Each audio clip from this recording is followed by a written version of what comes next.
பசியோடு யார் வந்தாலும் உடனே ஒருவேளை சோறு கிடைக்கும்னு நம்பி வர இடம் உங்கள் ஆஃபீஸ் தான்.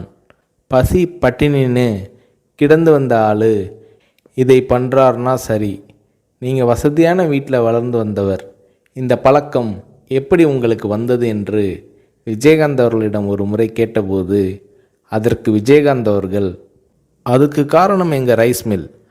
மதுரை மில்லில் நான் இருந்தப்போ வேலையாட்களை கவனிப்பேன். ஒரு தூக்கு சட்டியில் சோறு இருக்கும். மதியம் பாதியை சாப்பிட்டு விட்டு மறுபடியும் வேலைக்கு போயிடுவாங்க. 3-3:30 மணிக்கு மிச்சம் மீதியை சாப்பிடுவாங்க. எனக்கு வர சாப்பாட்டு பாத்திரங்களை கழுவுவதற்கு போட்டியே இருக்கும். காரணம், அதில் பாதி சாப்பாடு மிச்சம் இருக்கும். உலகத்தில் பெரிய கொடுமை பசி கொடுமை தான். வயிறு காஞ்சி வந்து நின்றவனுக்கு என்ன சொன்னாலும் ஏறாது.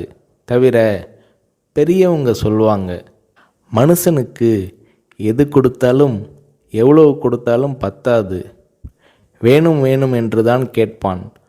அவன் போதும்னு சொல்கிற ஒரே விஷயம் சோறு மட்டும்தான்னு சொல்லுவாங்க. அது என் மனசில் பதிஞ்ச விஷயம். என்னால் கொடுக்க முடியுது, செய்கிறேன். நான் சம்பாதிக்கிறது மக்கள் காசு.